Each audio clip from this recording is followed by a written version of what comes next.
పసిడి వెలువలబోయింది. బంగారం ధర తగ్గింది. అంతర్జాతీయ మార్కెట్లో బంగారం ధర తగ్గుదల నేపథ్యంలో దేశీ మార్కెట్లో కూడా పసిడి ధర పడిపోయిందని బులియన్ మార్కెట్ నిపుణులు పేర్కొంటున్నారు. బంగారం ధర తగ్గితే వెండి ధర కూడా అదే దారిలో నడిచింది.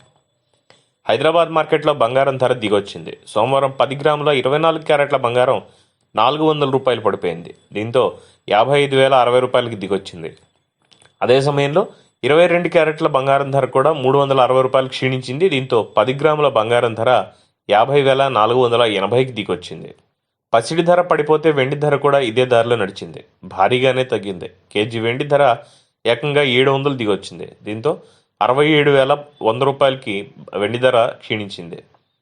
పరిశ్రమ యూనిట్లు, నాణ్యత తయారీదారుల నుంచి డిమాండ్ మందగించడం ఇందుకు ప్రధాన కారణంగా చెప్పుకోవచ్చు. ఇక అంతర్జాతీయ మార్కెట్లో కూడా బంగారం ధర తగ్గింది.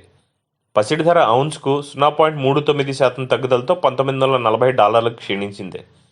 బంగారం ధర తగ్గితే వెండి ధర కూడా ఐదు ధరల పయనించింది. వెండి ధర ఔన్స్కు 0.70% తగ్గుదలతో $26.52కు క్షీణించింది. కాగా పసిడి ధరపై ప్రభావం చూపే అంశాలు చాలానే ఉన్నాయి.